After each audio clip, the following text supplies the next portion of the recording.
Suman TV ప్రేక్షకులకు నమస్కారం. నా పేరు గీతానంద్. నేను ఇన్వెస్టర్ని, అలాగే ట్రేడర్ని. ఒక 7 సంవత్సరాలుగా ఇదే ఇండస్ట్రీలో ఉన్నాను. ఇంతకుముందు సుమన్ టీవీ తరపున నేను చేసిన వీడియోలకి మంచి రెస్పాన్స్ రావడం జరిగింది. సో దానికి అనుగుణంగానే కొన్ని ప్రశ్నలకు సమాధానం చెప్తూ మరికొంత విషయాన్ని ఎక్స్ప్లెయిన్ చేద్దామని చెప్పి అనుకుంటున్నాను. కొన్ని విషయాలు అంటే నన్ను ఇన్స్పైర్ చేసినటివి కానీ, నాకు లాభాలు రావడంలో కారణమైనటివి కానీ, వాటి గురించి మాట్లాడాలనుకుంటున్నాను. ఇందులో మొదటిగా అంటే ఒక స్టాక్ మార్కెట్ గురించి మాట్లాడుతున్నప్పుడు జనరల్గా ఏంటంటే వీళ్ళకి లాభాలు ఉన్నాయా లేదా, అంటే లాభం వచ్చే మాట్లాడుతున్నారా లేదా అనే కామెంట్స్ ఎక్కువగా వస్తూ ఉంటాయి. యాక్చువల్గా మనకు కూడా ఈ కామెంట్స్ కొన్ని రావడం జరిగింది. ఇది జస్ట్ మనకి కాన్ఫిడెన్స్ పెంచడం కోసం మాత్రమే నేను కొన్ని నా పోర్ట్ఫోలియోస్ చూపిస్తున్నాను. సో ఈ పోర్ట్ఫోలియోస్ కనుక చూసినట్లయితే ఇది ఒక పోర్ట్ఫోలియో. ఇది యాక్చువల్గా నా బ్రోకింగ్ అప్లికేషను. నా బ్రోకింగ్ అప్లికేషన్లో మీరు కనుక చూసినట్లయితే పెట్టినటువంటి ఇన్వెస్ట్మెంట్ 30,67,000. దాదాపు లాభం కనుక చూసినట్లయితే 57 లక్షల రూపాయల లాభం ఉంది.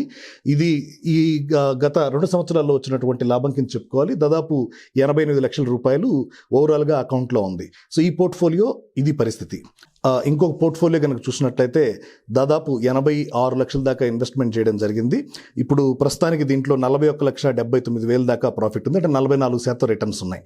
సో ఇవి ఈ రిటర్న్స్ రావడానికి కానీ, ఇన్వెస్ట్మెంట్స్లో లాభాలు రావడానికి కానీ, ఇవి పూర్తిగా ఇన్వెస్ట్మెంట్కి సంబంధించినటివి. ఈ పోర్ట్ఫోలియోలు డిజైన్ చేయడం వెనుక ఉన్నటువంటి ఎక్స్పీరియన్స్ కానీ ఇవన్నీ ఓవర్ నైట్ వచ్చినటివి కాదు. కొన్ని పుస్తకాలు నన్ను ఇన్స్పైర్ చేసినటివి, కొందరు టెక్నికల్ అనాలిసిస్ గురించి మాట్లాడినటివి, వాటిలో నాకు నచ్చినటివి, వాటి భావాలకు అనుగుణంగా మేము డెవలప్ చేసుకున్నటువంటి సిస్టమ్స్తో వచ్చినటువంటి సెషన్స్ కింద వాటి కింద తీసుకోవచ్చు. అందులో నేను ఈరోజు ఒక 2 టాపిక్స్ గురించి మాట్లాడదలుచుకున్నాను.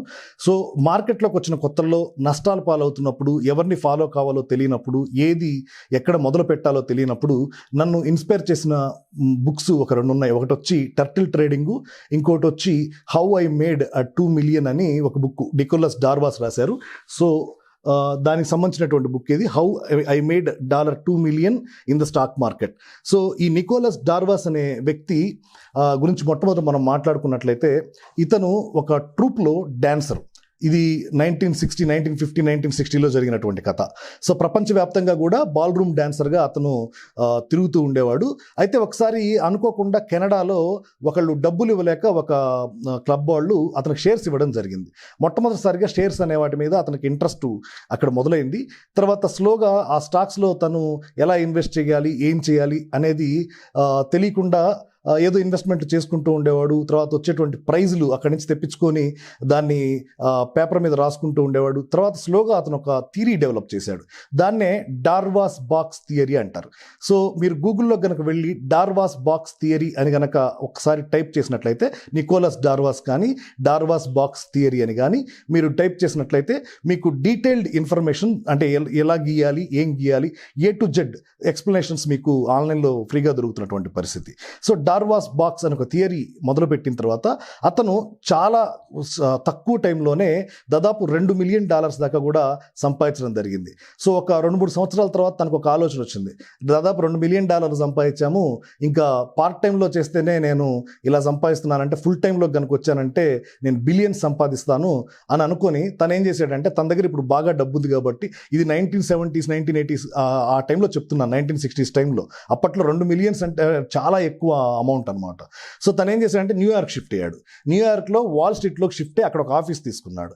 ఆఫీస్ తీసుకొని ఇక ఈ రోజు నుంచి నాకు థియరీ వచ్చేసింది, సో నేను అద్భుతంగా ట్రేడింగ్ చేస్తాను. జనరల్గా ఏంటంటే ట్రేడింగ్లో డబ్బులు బాగా వస్తున్నప్పుడు కాన్ఫిడెన్స్ పెరిగిపోతుంది, మనం బెట్ చేసే స్టైల్ కూడా మారిపోతుంది. సో అతను ఆ కాన్ఫిడెన్స్తో ఒక్కసారిగా న్యూయార్క్లో వాల్ స్ట్రీట్లోనే ఒక ఆఫీస్ తీసుకొని దాంట్లో కూర్చొని ట్రేడింగ్ చేయడం స్టార్ట్ చేశాడు. అప్పటిదాకా లాంగ్ టర్మ్ ఇన్వెస్టర్గా ఉన్న అతను డే ట్రేడింగ్లోకి దిగాడు. ఇంట్రాడేలోకి దిగ్గానే సో సేమ్ తన థియరీని అప్లై చేసుకుంటూ వెళ్తున్నాడు. దాదాపు అతి షార్ట్ పీరియడ్లో $1 లక్ష నష్టపోయాడు.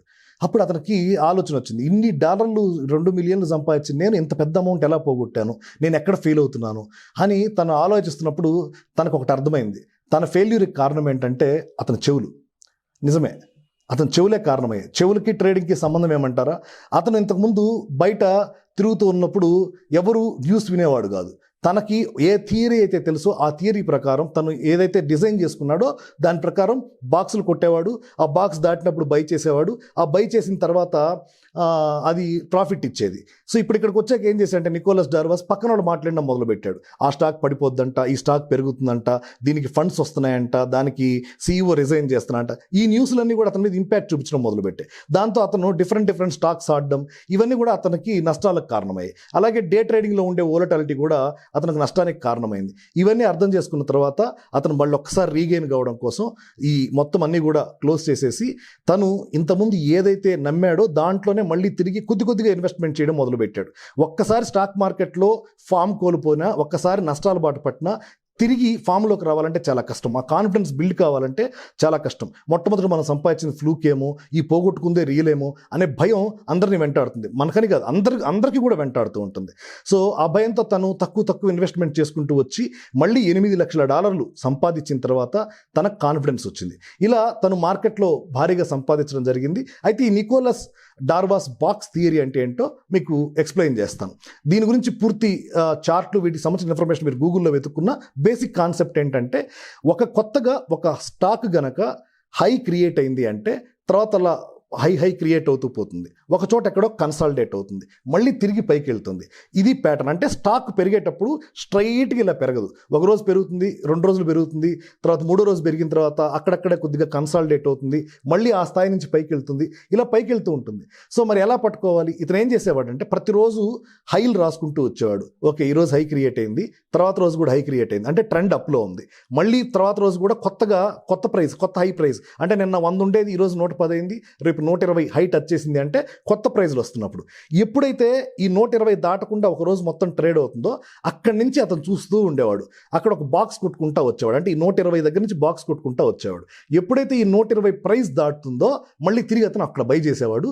ఆ బాక్స్కి ఏదైతే లో ఉందంటే ఒకసారి హై క్రియేట్ చేసిన తర్వాత తిరిగి హై క్రియేట్ చేయడానికి మధ్యలో ఉన్నటువంటి లో ఏదైతే ఉందో దాన్ని స్టాప్ లాస్ కింద పెట్టడం కానీ, తర్వాత ఎక్స్పీరియన్స్ వచ్చే కొద్దీ ఏంటంటే 10% స్టాప్ లాస్కి మూవ్ చేయడం కానీ చేసుకుంటూ వచ్చాడు.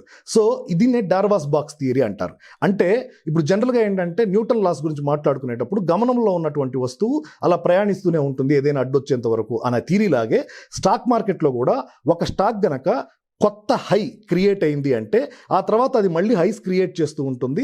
అంటిల్ అండ్ అన్లెస్ ఫండమెంటల్గా దానికి ఏదైనా ఒక నెగటివిటీ వచ్చేంత వరకు కూడా, లేదా భారీగా పెరిగితే వచ్చే ప్రాఫిట్ బుకింగ్ వచ్చేంత వరకు కూడా స్టాక్ పెరుగుతూ ఉంటుంది. మధ్యలో మాత్రం కొన్ని రోజుల పాటు కన్సాలిడేషన్ జరుగుతూ ఉంటుంది. ఈ కన్సాలిడేషన్ పీరియడ్ని పట్టుకునేవాడు. ఆ కన్సాలిడేషన్ బ్రేక్అవుట్ వచ్చిన తర్వాత తను ఎంట్రీ తీసుకునేవాడు. సో ఇది నికోలస్ డార్వాస్ థియరీ గురించి మనం మాట్లాడుకున్నట్లయితే, అయితే డార్వాసు మొట్టమొదటి ఏంటంటే ఒక్కొక్క స్టాక్లో 2 స్టాక్స్లోనే ఇన్వెస్ట్ చేసుకుంటూ వచ్చేవాళ్ళు. సో ఆ తర్వాత స్లోగా అతనికి అర్థమైంది వచ్చిన ప్రాఫిట్ అంతా తీసుకెళ్ళి ఒకే స్టాక్లోనో 2 స్టాకుల్లోనో పెడితే తనకి ఇబ్బంది అవుతుందని తను ఏం చేయడం మొదలు పెట్టాడంటే, సో వచ్చిన దాంట్లో నుంచి 23% లెక్కన విడిగా తీసుకొని ఆ ప్రాఫిట్ని మాత్రం డిఫరెంట్ స్టాక్స్లో 4 స్టాకులు 5 స్టాకులు అలా ఇన్వెస్ట్మెంట్ చేసుకుంటూ వచ్చాడు. సో అతను రాసినటువంటి బుక్స్ కానీ, అతని మీద బేస్ అయినటువంటి బుక్స్ కానీ చాలా ఇన్స్పైరింగ్గా ఉంటాయి. అంటే సింపుల్ టెక్నిక్స్తో మార్కెట్లో డబ్బు సంపాదించవచ్చు. అంటే కొన్నిసార్లు కాంప్లెక్స్గా, అంటే భారీ లాజికల్తో ఉన్నట్టు వర్కౌట్ కాకపోవచ్చు, సింపుల్గా ఉన్నటువంటి ఐడియాలే వర్కౌట్ అవ్వడానికి అవకాశం ఉంటుంది. సో ఇది ఆ book, how I made $2 million in the stock market. ఇది నికోలస్ డార్వాస్ రాసిన బుక్. ఇది కనుక మీకు ఎక్కడైనా దొరికితే ఆన్లైన్లో పెట్టుకొనైనా తీసుకొని చదవండి. చాలా ఇన్స్పైరింగ్గా ఉంటుంది.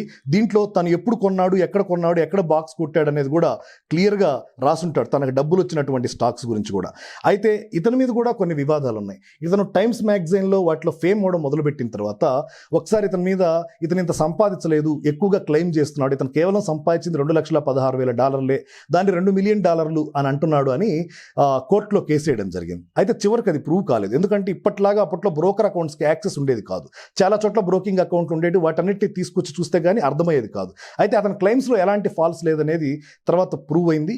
ఓవరాల్గా మనం వారన్ బఫెట్ లేకపోతే జార్జ్ సోరోస్ ట్రేడింగ్లోకి వచ్చేసరికి, ఇండియాకి వస్తే రాకేష్ జున్వాలా, ఇలా ఎలా అయితే చెప్పుకుంటూ ఉంటామో చాలామందికి తెలియకపోయినా కూడా, అంటే బాగా సీనియర్స్కి తెలిసి ఉంటుంది, కొత్తగా మార్కెట్లోకి వచ్చే వాళ్ళకి ఈ పేరు తెలియకపోవచ్చు. కానీ నికోలస్ డార్వాస్ అనే వ్యక్తి మాత్రం is an amazing person. Simple టెక్నిక్తో డబ్బులు సంపాదించిన వాడు. సో ఈ డార్వాస్ బాక్స్ థియరీ గురించి చదవండి, మీకు ఉపయోగపడుతుంది.